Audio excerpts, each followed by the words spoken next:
Get the unmissable news stories of the day. This is the Beijing Hour. Examining the events that impact and shape China and the rest of the world. This is the Beijing Hour, 1 hour of news and information brought to you every weekday. Now here's your host. Shane Begum with you on this Monday, August 3rd, 2026. You're listening to the Beijing Hour, coming to you live from the Chinese capital. On today's program, the U.S. president's called off strikes on Iran and says talks will begin again on Monday. Spanish authorities say most of the migrants who flooded into Ceuta last week have returned to Morocco.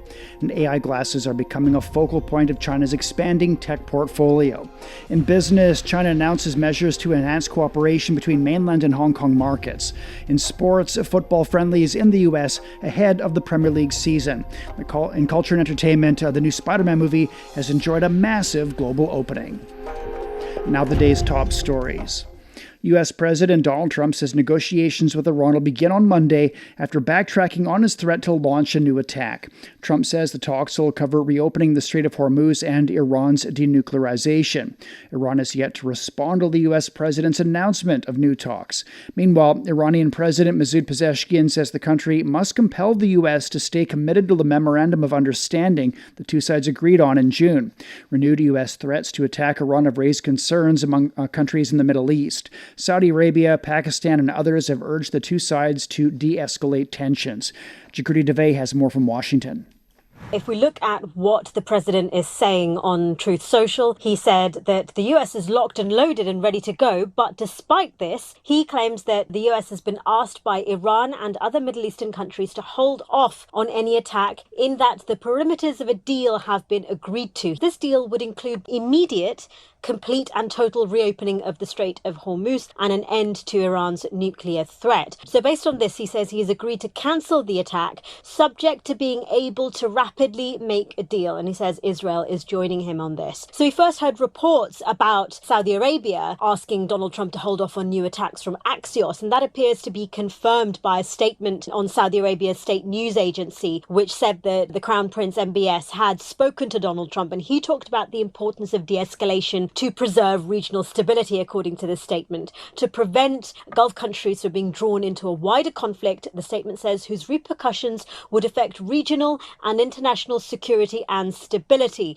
These are, of course, concerns about the energy infrastructure in the Gulf. Media reports that said that the US was planning a strike with Israel on Iran's infrastructure. Well, the response to that potentially could have been for Iran to hit energy infrastructure across the Gulf. And that is very much worrying Saudi Arabia and other Gulf allies. And so that is why they appear to have pushed President Trump to hold off on these strikes for now. We know that both sides, both Iran and the US, deeply distrust each other. The ball is back in the court of the mediators. Oman and Iran are currently going through the agreement on the Strait of Hormuz to see if they can come to an agreement that is palatable to Iran as well as the United States. The question is, can mediators overcome this deep distrust on both sides to prevent a more dangerous escalation? That was Jagriti Dave reporting.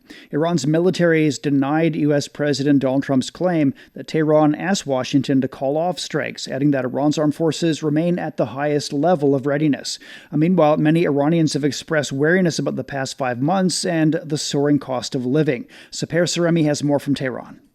Iran has rejected President Donald Trump's account of the latest developments, while stressing that the country remains prepared for any possible military confrontation. Iranian military sources have denied Trump's claim that Tehran asked Washington to call off the strikes, describing his remarks as a new lie and an attempt to pressure the countries in the region. They say Iran's armed forces remain at the highest level of readiness. Iran's acting defense minister Majid Ibn al-Reza has also said Tehran considers every threat from its adversaries to be real and credible, even when it may be part of psychological warfare. He said Iran would not be caught off guard or remain passive and would respond by strengthening its military readiness, deterrence, and defense capabilities. Here on the ground, however, many Iranians appear increasingly tired of the repeated cycle of escalation followed by diplomacy. After years of military threats, sanctions, and uncertainty, public fatigue seems to be growing, particularly as economic pressure continues to intensify. For many people, their immediate concerns remain inflation, livelihoods, and the rising cost of living. That was Sapir Saremi reporting. The Iranian Foreign Ministry says the Strait of Hormuz will not return to its pre-war status, despite U.S. President Donald Trump's claim that a deal to reopen the vital waterway is taking shape. Foreign Ministry spokesman Esmail Begay said Iran is discussing shipping arrangements with neighboring Oman, but stressed there are no talks on fully reopening the strait. We've had very tough experiences in these past few months, so we must ensure that the Strait of Hormuz does not become an area of exploitation by the parties attacking us. What's necessary is that we adopt a mechanism so that Iran's sovereignty rights are fully respected. Begay also said Britain, Bulgaria, and Ukraine had assured Tehran they'd not join any military action against Iran following reports they'd provided bases to the United States. His remarks came after Trump said he'd ordered U.S. forces to pause further strikes, claiming Middle East allies had agreed on the framework of a deal that would include the immediate reopening of the Strait of Hormuz and an end to Iran's nuclear threat. Iran's defense minister said Tehran remains neither surprised nor passive and will stay vigilant against any threats from the United States. Global oil prices have tumbled after the U.S. president's latest announcement. Brent crude futures dropped more than 6% to over $82 per barrel. The closure of the Strait of Hormuz has caused sharp fluctuations in oil prices since fighting began back in February. Meanwhile, 7 OPEC Plus countries have agreed to raise their oil production cap by 188,000 barrels per day in September to support the oil market. And for more on the tensions between the U.S. and Iran and the situation in the broader Middle East, Zhong Shi spoke to Associate Professor Zheng Qichu from Fudan University's School of International Relations and Public Affairs in Shanghai. U.S. President Donald Trump says he has called off a new attack on Iran because Iran has reached out and a deal could be signed soon. What do you make of the situation here? Well, I think Trump's announcement is classic transactional brinkmanship style. A tactic, often used by the Trump administration recently is to threaten severe military action before offering a sudden tactic opening. And the intention here is to force all regional stakeholders to react instantly. So this creates high urgency to negotiate under pressure. And the announcement currently, I would say, it buys space and lowers immediate military risk. But the history of broken interim understandings in the region mean that the pause could be fragile and reversible. And right now, my observation is that in the next stage, the two sides are expected to discuss the arrangement of Strait of Hormuz as well as Iran's nuclear program.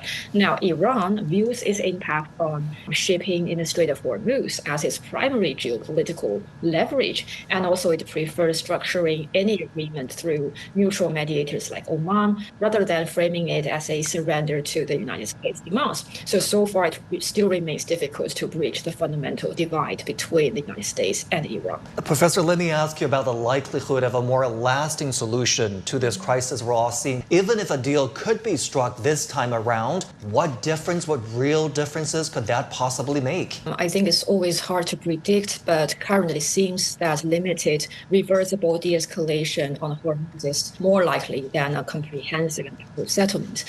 Indeed, like you said, most of the Gulf states, they have consistently pressed the United States to avoid further major escalation that would endanger their own energy infrastructure. And also, Iranian foreign minister has also held recent talks with Saudi and any counterparts. So far, I think regional mediators can do something and make some contributions, such as facilitating limited practical understandings, the shipping safety, and maybe temporary de-escalation. But obviously, they have far less ability to close gaps on enrichment, missile issues, or long-term security architecture, because this is due to Iran, which continues to treat Hormuz as a core sovereign leverage issue and links for reopening to broader U.S. restraint.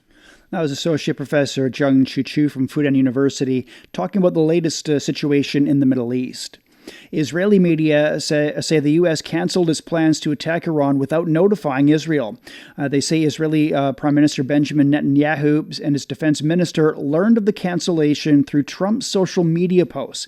Israeli military and diplomatic officials eventually received confirmation from the U.S. about Trump's backdown. A senior Israeli official expressed frustration, saying Tel Aviv concentrated all of its military resources on a single battlefield, only to find its efforts completely wasted. Reports say Israel believes Trump may change his mind again, so its military remains on high alert. 2 days of Israeli airstrikes have killed at least 18 Palestinians in Gaza. And it comes just days after U.S. President Trump announced Hamas had agreed to disarm under the second phase of the Gaza ceasefire, although Hamas has said that this is contingent on Israel's withdrawal. On Sunday, Israeli warplanes bombed Gaza City, Deir el-Bala, and Han Yunis.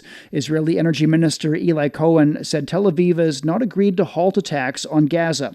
He added that Israel might take full control of Gaza if Hamas does not disarm first. Trump's Board of Peace has published a 15-point roadmap setting out the final steps to realize last year's ceasefire agreement. Coming up, Spain says most of the migrants in Ceuta have gone back to Morocco. Do you have a story about China? We want to hear from you. Maybe China has become your second home. Maybe it has brought you new friendships, creative partnerships, or a new path in life. We are inviting people from the U.S. to share their real stories and experiences with China. No expertise needed, just your authentic voice.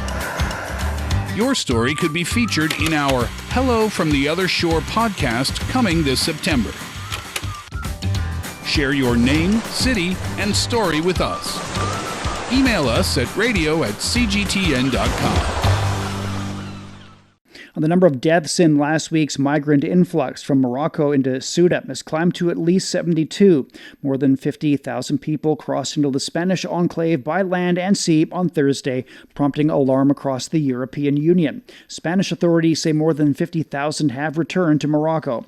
Meanwhile, a confrontation between right-wing activists and locals in Ceuta has revealed deep divisions over the migrant crisis. Ken Brown has more. A standoff in Ceuta. The presence of Núcleo Nacional, a neo-Nazi group, and other extreme right leaders caused a mobilization through social media of many Ceutans and Moroccans opposing their political standpoint. Alvise Perez is a far-right politician, a member of the European Parliament, and he's trapped in this cafe in central Ceuta. He's been accused of spreading racist, xenophobic, and anti-Islamic views.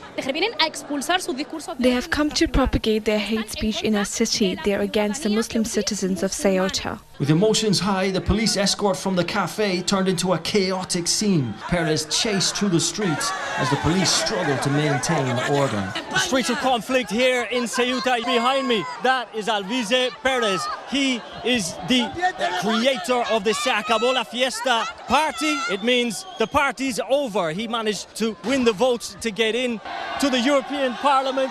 Alvise Perez is here in Ceuta. People are screaming around me. They are saying that he is only here to create trouble, to use the crisis, the migratory crisis, for his own political gain. They're telling him to get out of here. He needs a police escort to get out of here. Eventually, he had to be escorted from the city in an armored police vehicle as protesters cheered.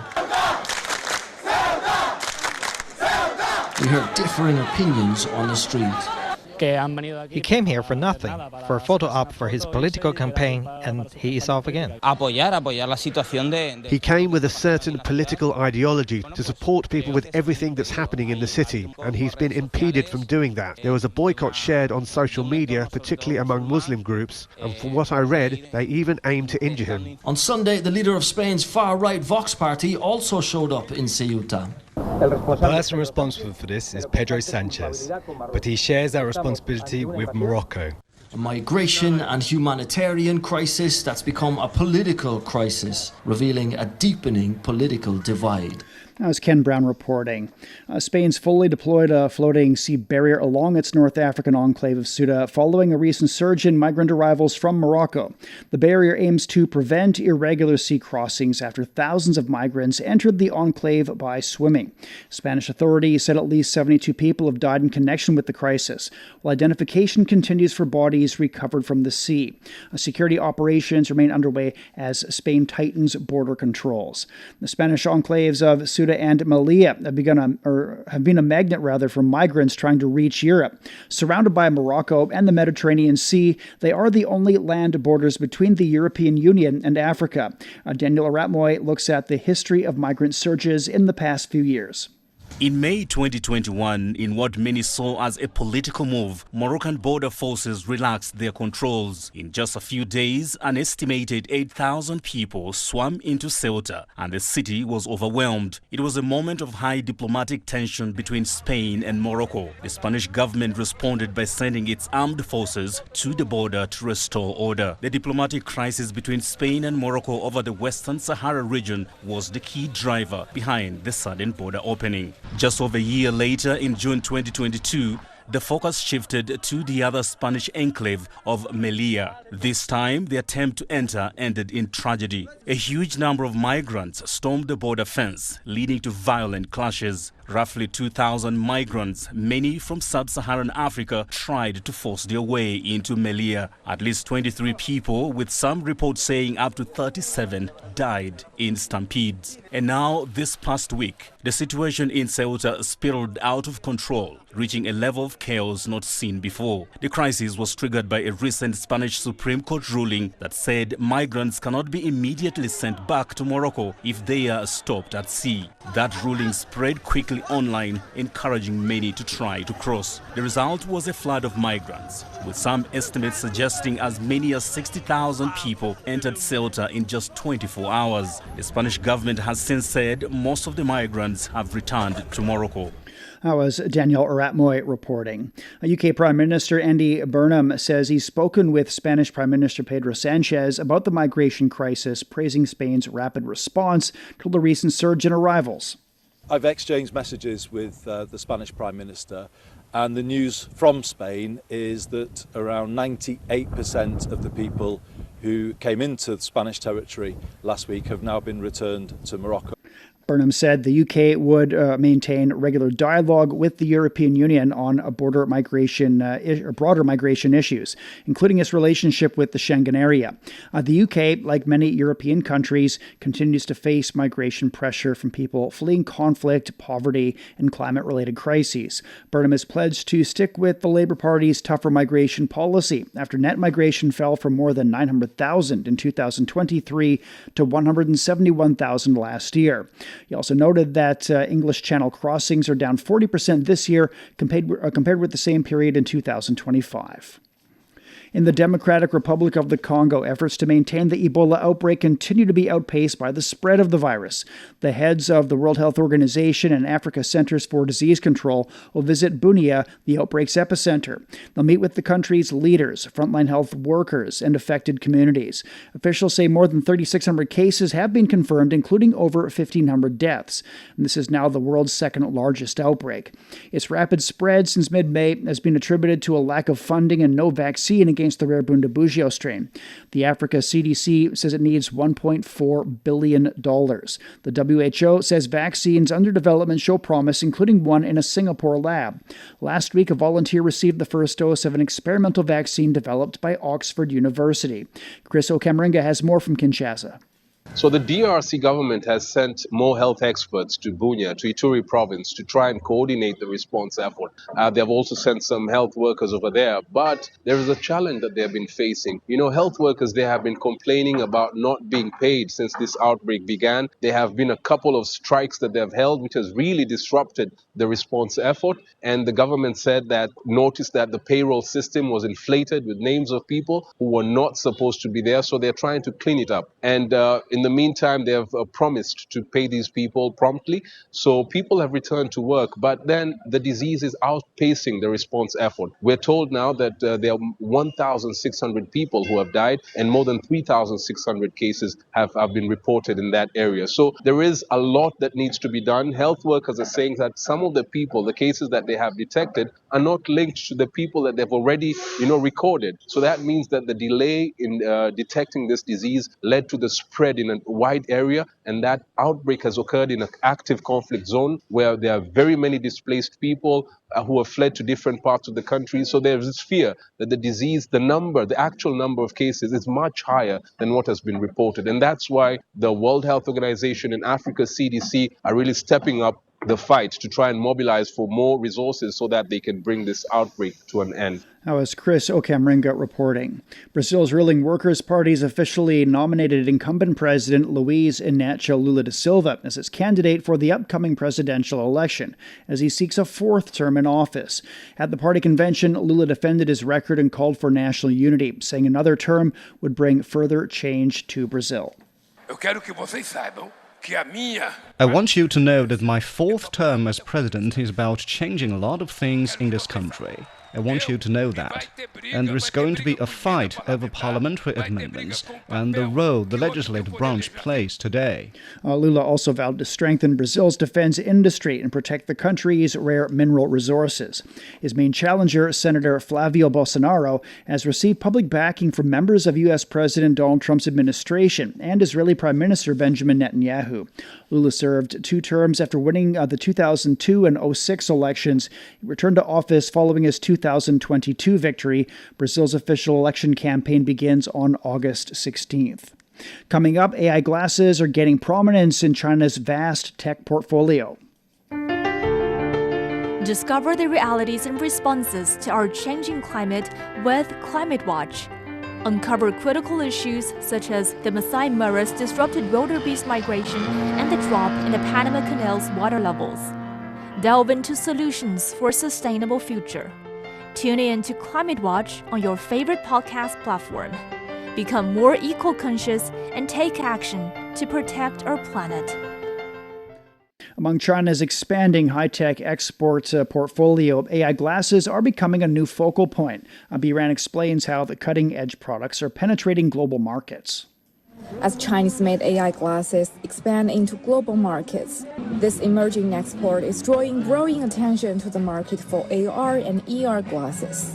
China shipped 2.46 million smart glasses in 2025, up 87% year-on-year. Chinese brands accounted for 23% of global shipments and dominated the AR and ER segment with an 87% share. Companies including Renew and X-Rail are expanding across Europe and the US, while Xiaomi, Rocket, Imo, and Alibaba's Q1 are accelerating their overseas push.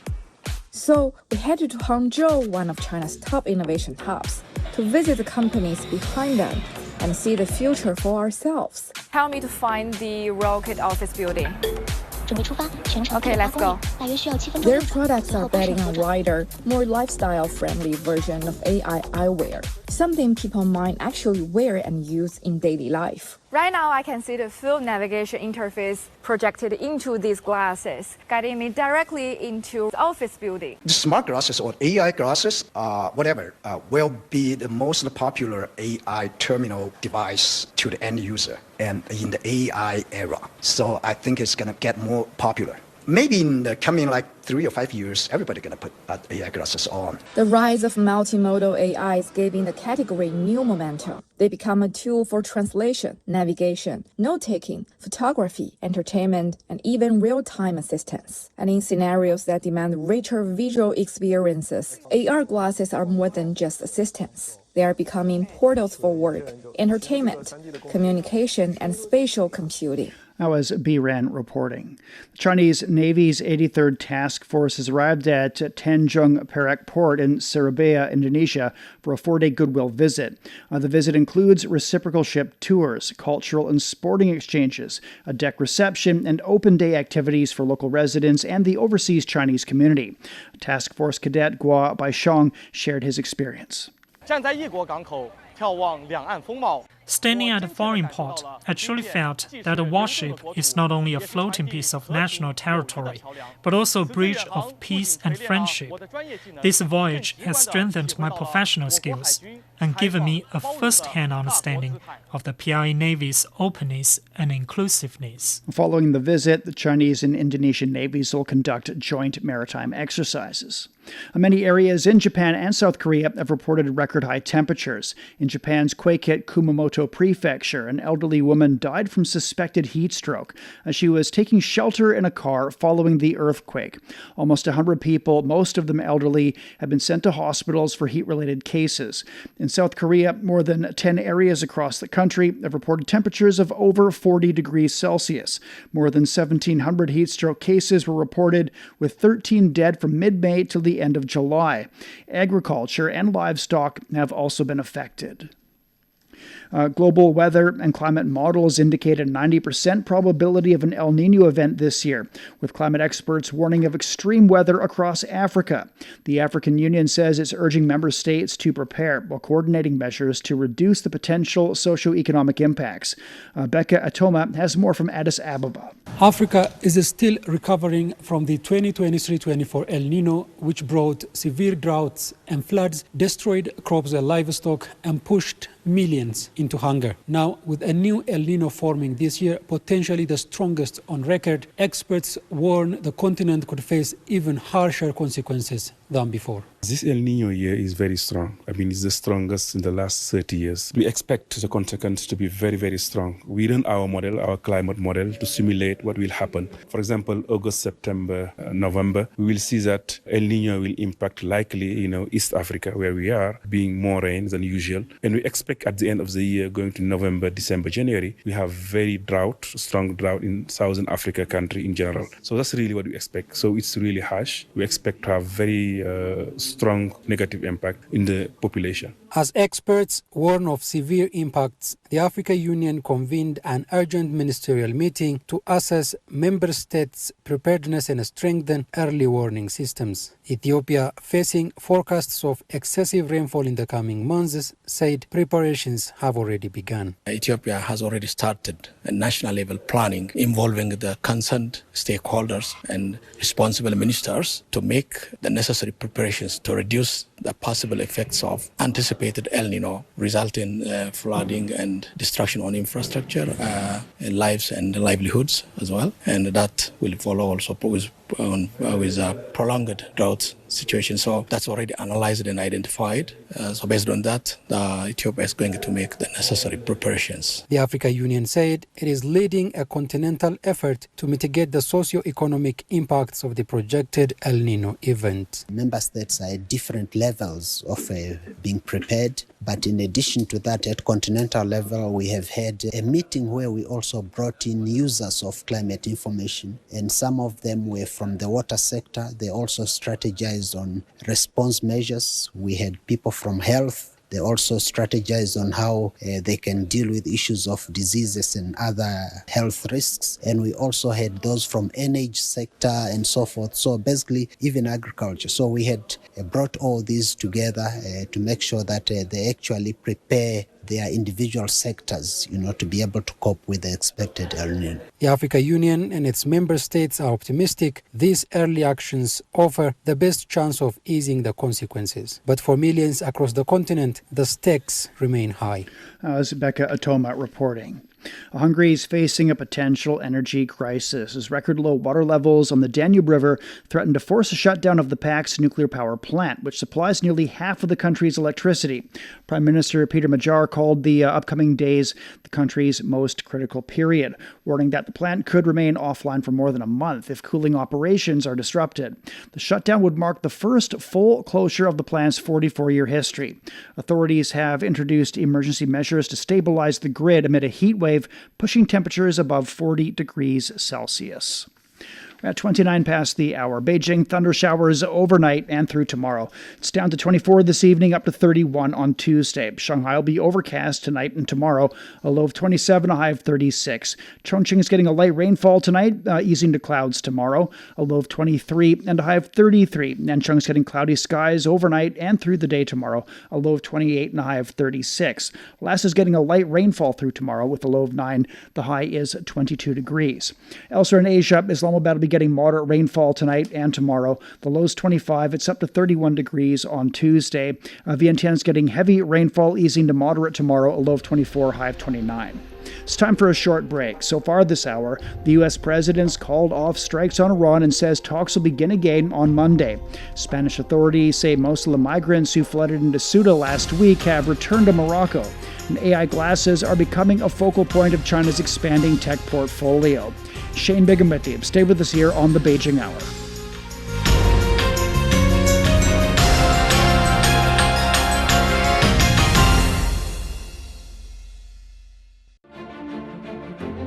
The transition to a greener future is no longer a distant goal. It's happening now. In power plants, factories, farms, and cities across China. As the world grapples with climate change, energy security, and the growing demand for electricity, China is searching for new ways to cut emissions while keeping its economy moving. Across the country, our reporters visit renewable energy hubs, industrial centers, and agricultural communities to see what that transformation looks like in practice. Through first-hand stories and on-the-ground reporting, we explore the opportunities, the challenges, and the ideas shaping China's green transition. Listen to China's Green Code, Rewriting the Rules of Growth, a special series from Climate Watch, available wherever you get your podcasts.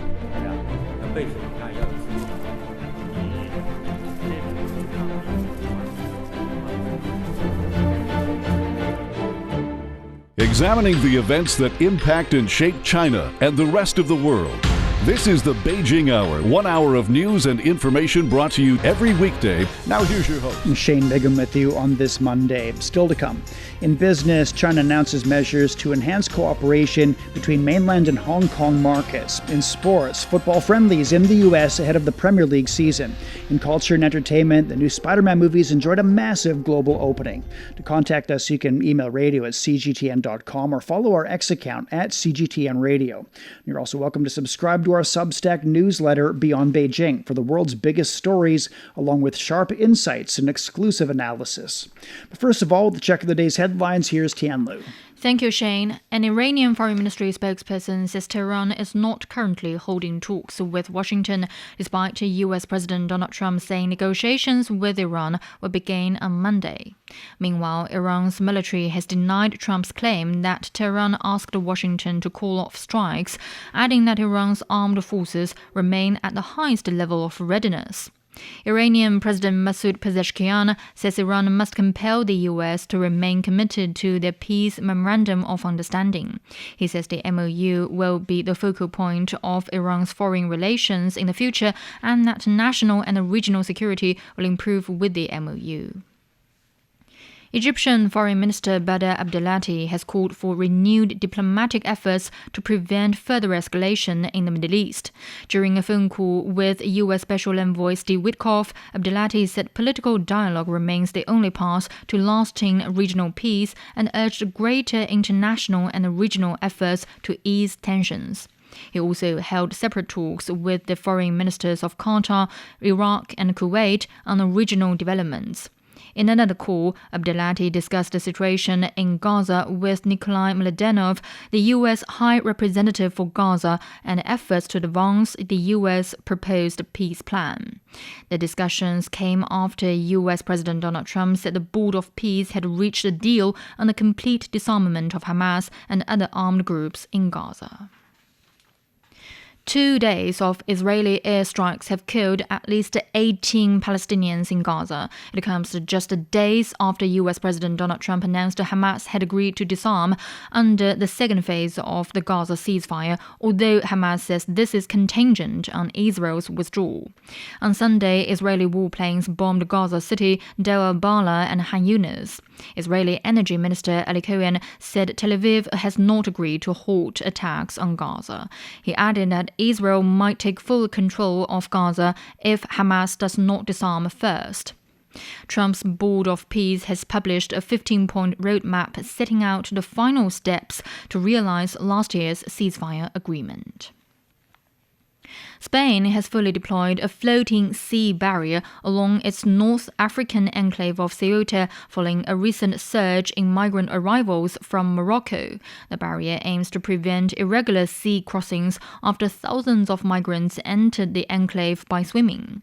Spanish authorities said at least 72 people have died in connection with the crisis, while identification continues for bodies recovered from the sea. Security operations remain underway as Spain tightens border controls. Brazil's ruling Workers' Party has officially nominated incumbent President Luiz Inácio Lula da Silva as its candidate for the upcoming presidential election as he seeks a fourth term in office. At the party convention, Lula defended his record and called for national unity, saying another term would bring further change to Brazil. Lula also vowed to strengthen Brazil's defense industry and protect the country's rare mineral resources.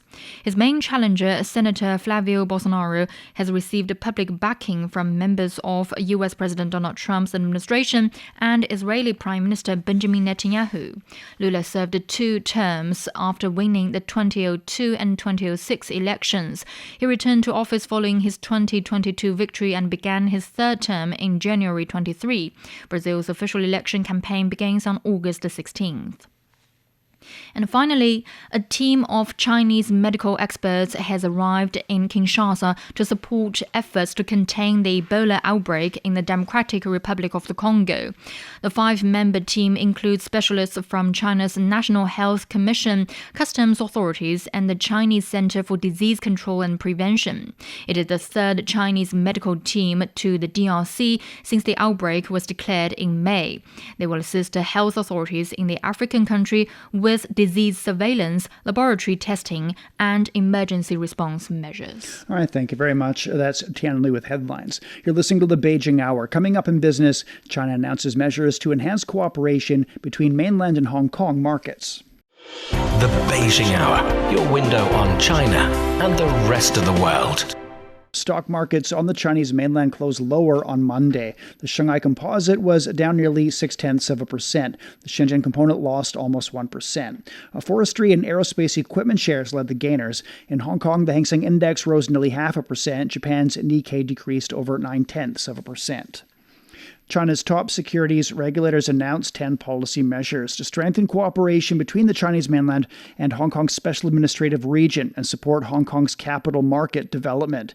The initiative aims to boost high-quality growth in both markets and reinforce Hong Kong's status as a global financial hub.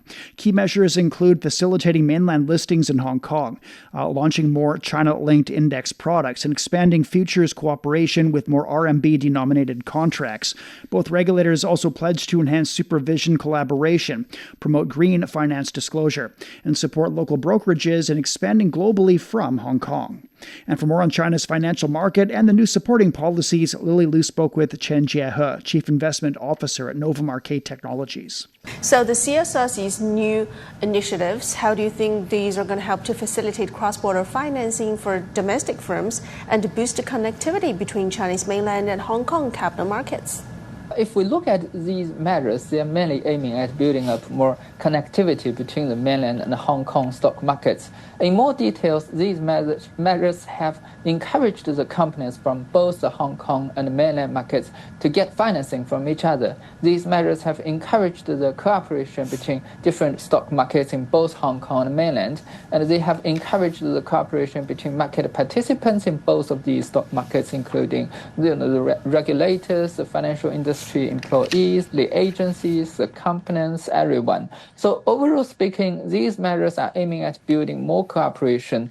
After all, we know that the larger a joint market is, the more efficient can the market become. That means the cooperation between mainland and Hong Kong stock markets can increase the efficiency of all these markets. This is the purpose for these measures to come out. Let's talk a little bit more on the 5-year Chinese yuan government bond futures that are issued in Hong Kong.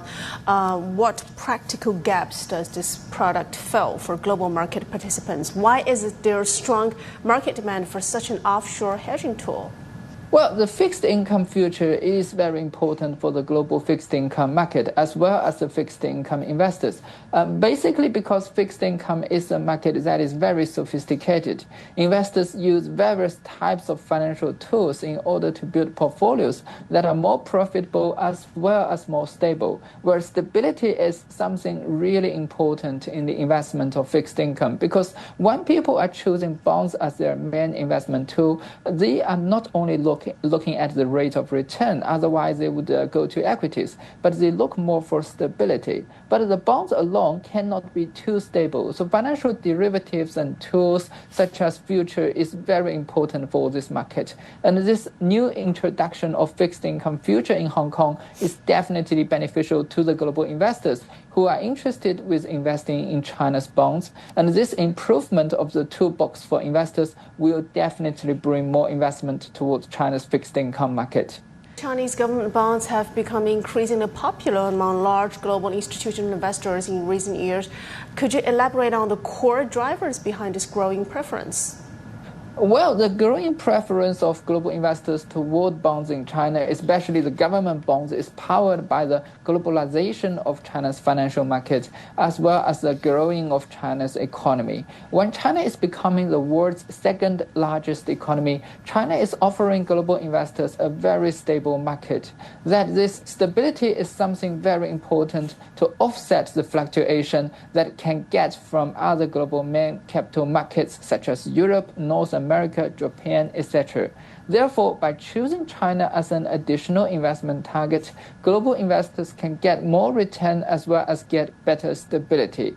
Also, look at the credibility of China's government bonds. We can see that the credit rating for China's government bonds is very high. That means when people are putting their money here, they can be more guaranteed for their investment return. That also explains why more investors are looking to invest in China. That was Chen Jiehe, Chief Investment Officer at Novomarket Technologies. A 5-year Chinese yuan government bond futures have officially launched in Hong Kong. This follows the opening of onshore government bond futures trading to qualified foreign investors 3 months ago. Now, the coordinated opening of onshore and offshore markets provides international investors with convenient and efficient tools for managing interest rate risk. Currently, international investors hold Chinese bonds amounting to 3.2 trillion yuan, or around $474 billion US dollars, with demand for interest rate risk management continuing to grow. Hong Kong Exchanges and Clearing Limited officially implemented the second phase of its minimum tick size reduction for the Hong Kong securities market on Monday. A minimum tick size refers to the smallest possible price increment for a stock. The exchange has described these measures as a critical component of its ongoing strategy to refine market microstructure, boost transaction efficiency, and strengthen Hong Kong's competitive edge as a premier financial hub internationally.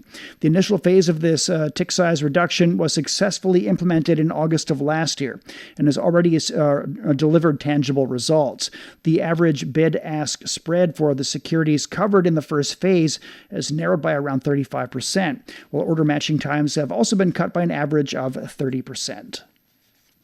China's central bank says it'll continue to implement a moderately loose monetary policy in the second half of the year. It'll also take steps to promote sustained economic development. The bank will maintain ample liquidity and improve financial services for private enterprises and small and medium enterprises. The PBOC also pledged to develop a technology board for the bond market, while implementing risk-sharing instruments for tech innovation and private business bonds. At this year's China Joy in Shanghai, much of the gaming industry's attention's been fixed on how artificial intelligence is reshaping game development. Key focuses at the largest annual gaming expo in China include lifelike characters and tools that can help newcomers turn an idea into a playable project. Zhang Shixuan has more. AI has entered the game development industry. By describing an idea in ordinary language, creators can use the system to generate code. That has lowered the entry barrier for game developers. The first batch of games built from the AI platforms have already debuted on the Chinese market. This time we introduced AI agents so that players can freely talk to them. But behind this, we've trained a data volume of about 100,000 words per character. This role-playing game, for example, having just released on Thursday, was built with the AI agents developed by the Chinese tech giant Tencent. The rapid advancement of generative AI has made players' interactions with game characters feel more natural and fluid. Ideas can be validated at a very early stage, and the cost of trial and error is greatly reduced. But lowering the barrier does not mean the barrier disappears. It merely shifts from, can it be made, to, is the idea good enough? Creativity and judgment will only become more scarce in the future. So AI reallocates developers' energy to where it truly matters. AI is helping developers create and update games faster while also bringing down production costs. At the same time, Chinese titles are reaching far beyond the domestic market. Self-developed games generated more than $12 billion overseas in the first half of the year, up more than 30% year-on-year. Games are also becoming a testing ground for general-purpose AI tools. Their complexity allows developers to see whether an agent that performs well in game development can handle other demanding tasks. We consider games to be an industrial-grade application with high integration and complexity among internet applications. If it can perform well in such a complex industrial environment, I believe it can also perform better in other daily work and general tasks. Getting more game developers onto the platform is also beneficial for the AI developer to expand its applications. So the company is for the first time hosting a game development competition for college students this year. Many of our student teams don't actually come from traditional backgrounds, like computer science or art, yet they are making games. Many of them, for instance, and this impressed me, include civil engineering majors and landscape design majors. They bring their own professional perspectives. From more responsive characters to tools that help newcomers build their first game, AI is becoming a power-up for both player experience and development process. It is changing who can create a game and how quickly an idea can become something people can play. That was Zhang Shixuan reporting. You're listening to the Beijing Hour, and coming up in sports, football friendlies in the U.S. ahead of the Premier League season. Sideline Story brings you all things sports related. The hottest topics, latest events, juiciest stories, all with a very personal take. Subscribe to Sideline Story Podcast for heated sports discussions covering events that are happening in China and around the world. Turning to sports now. In football, Enzo Maresca says he's satisfied despite suffering defeat in his debut as Manchester City manager, losing to Inter Milan on penalties in a preseason friendly in Hong Kong after a 1-1 draw. The Italian praised his side's performance, calling it the first game of their Asian tour. Many positive things, especially minus for the legs, that in this moment it's important. In 2 weeks we have the first official game, so it's important to prepare the legs and the body, and also some good performance.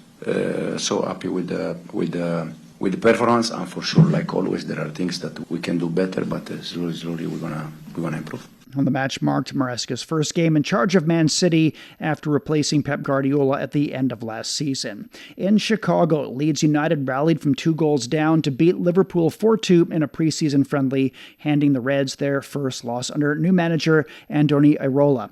Liverpool led 2-0 at halftime. The comeback started in the 60th minute with 3 more goals by the 85th minute. The victory is Leeds' second on their U.S. tour. In the Chinese Super League, Shanghai Shenhua lost to Liaoning Tehran 3-1 on the road to suffer their third straight defeat, prompting coach Leonid Slutsky to step down. With the win, Tehran sits in 8th place in the league standings. Struggling Shenhua is in 13th. In other matches that concluded on Sunday, Qingdao West Coast beat Qingdao Hainou 2-0. Shenzhen Peng City upset Chongqing Tongliang Long 2-0. Chengdu Rongcheng remains on top of the league with 45 points. For a nation of just over 500,000, football is more than a game in Cape Verde. Weeks after the men's historic World Cup run, the women's team now makes its long-awaited debut at the Women's Africa Cup of Nations, carrying the hopes of a small island nation with big dreams. Julie Shire reports. There were no giant public screens. History was watched much more intimately. Across the capital, Praia, families gathered to witness Cabo Verde's first Women's Africa Cup of Nations match. This time we couldn't win. We fought hard, but as I always say, we leave with our heads held high. A few things happened during the match that I believe the team will discuss. I'm sure they'll win the next game. I always stay positive. Against one of Africa's traditional powerhouses, Ghana struck early through Doris Boaduawa. Cape Verde showed resilience before an own goal sealed a 2-0 defeat. But supporters remained firmly behind their team. Considering this is our first time and we're playing against big teams that already have investment and experience in this competition, Cape Verde did well. We lost 2-0, but we have to encourage the girls. Cape Verde's football journey has been transformed in recent years. Inspired by the men's unforgettable World Cup campaign, the women now hope to build on that momentum. We've always been motivated, and now we'll continue on our journey. Of course, after the historic achievement of the men's team, people look at us differently, but our goal is to keep building our own path. We know what our objectives are, and we're focused on what we have to do. The opening results may not have gone Cabo Verde's way, but for many supporters, the bigger victory is already clear. That was Julie Shire reporting. In tennis, China's Sheng Juncheng has reached the second round of the ATP Montreal Masters, delivering a composed performance and defeating Adolfo Daniel Vallejo in straight sets, 6-3, 6-3. The 21-year-old broke early, taking that first set in just 34 minutes. Vallejo fought back to lead 2-0 in the second, but Sheng rallied to regain control and closed out the match. It marks his first Masters win since returning from injury. Next up for Sheng is a second-round clash with 10th seed Andrei Rublev. Linda Noskova is still processing her Wimbledon triumph as she returns to the court in Toronto for the first time since winning her first Grand Slam title. The 21-year-old Czech defeated compatriot Karolina Muchova in last month's final. Noskova says it took about 10 days to realize what she'd achieved. Still, she insists the early success only fuels her motivation to keep going. It's something that I have always worked for, that I have played my tennis my whole life for. So it did take me a couple of days, not couple, I would say like a week, maybe 10 days to actually realize it. But maybe I will not realize it 100%. It's always just one of those big things that actually happen and you're not, preparing yourself for that. It's kind of like a big shocker. But, you have to restart and keep going. Well, the world number 7 and 6th seed in Toronto has a bye until the second round. Her match is scheduled for Wednesday. In volleyball, world number 1 Poland rallied to beat the United States 3-2 in the FIVB Men's Nations League final in Ningbo, claiming their second straight title and third overall. Wilfredo Leon shone early as Poland took the first set. The U.S. fought back to win the next two, but Poland forced a decider and won the fifth set 15-10. Poland outside hitter Tomasz Fornal expressed great excitement. This is for the whole team, all players deserve this, the guys who start the game, the guys from the bench, they have to choose someone, they choose me, but in the end, everyone deserves this award, so it's amazing. Slovenia claimed an historic bronze medal after beating Japan 3-1. You're listening to the Beijing Hour, and coming up in culture and entertainment, the new Spider-Man movie has enjoyed a massive global opening. From north to south, east to west, people in China are chasing their dreams and leaving their mark. Want to know how they beat the odds and made a difference? Footprints brings you the true life stories of their journeys. 53 past, and turning to culture and entertainment. Sony and Marvel's Spider-Man Brand New Day has topped the North American box office with $355 million during its opening weekend. This marks the second largest domestic debut ever in Hollywood history, just behind Avengers Endgame. Combined with its North American performance, it opened to $927 million globally, also the second best worldwide launch. The Odyssey fell to second place with $51 million. Toy Story 5 took in $6.3 million for third place, bringing its global total to over $1 billion. China's 2026 summer box office has topped 7 billion yuan, over $1 billion. The box office for the year has exceeded 23 billion yuan so far. The summer season's maintained daily box office earnings of over 100 million yuan for 23 consecutive days as market momentum continues to rise. Leading the season's blockbusters is an animated film called All Wishes Come True, based on Chinese mythology. It also sparked a surge in tourism to Yonghe in Shanxi province, hometown of Lu Dongbin, one of the 8 immortals. Yonghe Palace is drawing 4,000 visitors daily, up more than 20% from June. The movie's fans wander through its halls, comparing murals with scenes from the film. The palace is China's largest and best preserved Taoist temple. It houses over 1,000 square meters of Yuan dynasty murals, considered the world's largest surviving collection of ancient Taoist fresco art. One of China's leading orchestras has kicked off its first ever tour of Brazil. It's bringing its production Colors of China to audiences in 6 cities. Lucretia Franco has more. Their shapes and their sounds may seem strange to many in the audience. 1,000-year-old Chinese instrument designs playing alongside contemporary electronics in the Sala Cecilia Meirelles Theatre in Rio de Janeiro. Some of China's oldest musical traditions reimagined for the modern stage. Mixing quiet melodies with unfamiliar sounds and vibrant costumes, the Shanghai Chinese Orchestra was full of surprises. I'm playing electronic and rock music with the suona because this performance brings youthful and modern energy, incorporating AI. We hope we are bringing something new and refreshing to the Brazilian audience. Founded in 1952, the orchestra is one of China's leading ensembles. Its Brazilian tour debut of The Colors of China draws on classical Chinese poetry, philosophy, and Chinese color symbolism across 9 original works. Other kind of artistic group. Production organizer Stefan Dalsberg says the performance is designed to connect the past with the present. They can blend the artistic features with the ancient and with their tradition. So it's a blend of tradition and modernity through music and through arts. That contemporary approach has taken the orchestra far beyond China's borders. Internationally acclaimed for decades, this orchestra has been bringing China's rich musical heritage to major centers across the world, including Berlin, Paris, and Washington, D.C. This latest performance premiered at the Shanghai Spring International Music Festival in 2024 and has become one of the orchestra's signature productions. After the tour in Rio, the production continues with performances in 5 other Brazilian cities.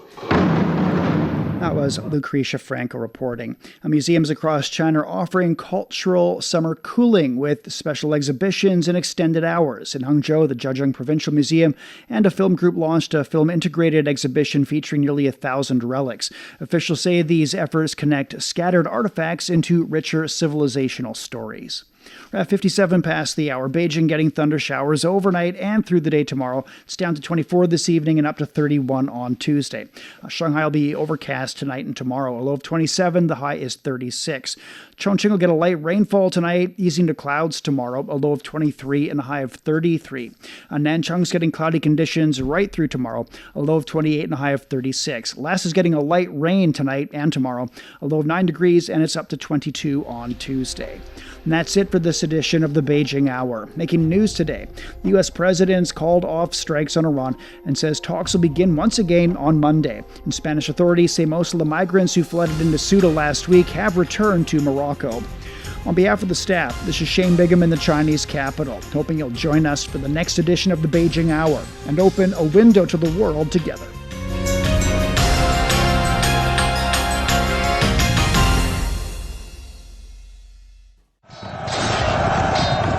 The best military commander is not he who fights 100 battles and wins every one of them.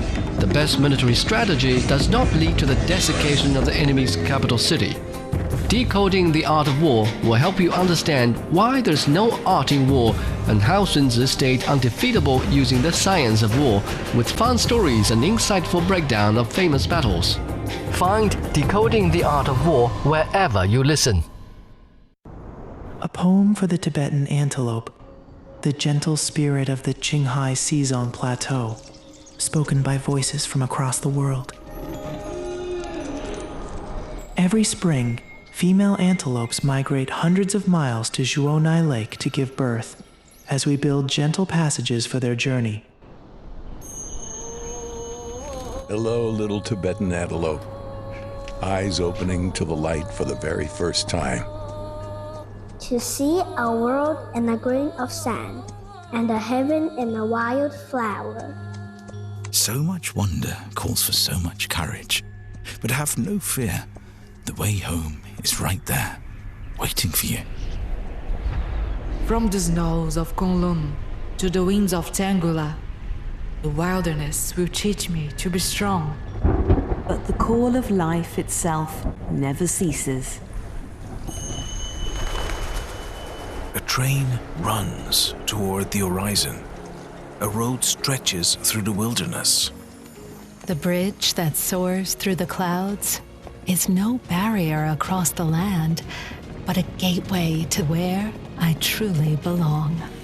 Tibetan antelope's hoofprints loosen the soil, letting snow melt sink into the earth. Human presence passes through, but we've never walked this land alone.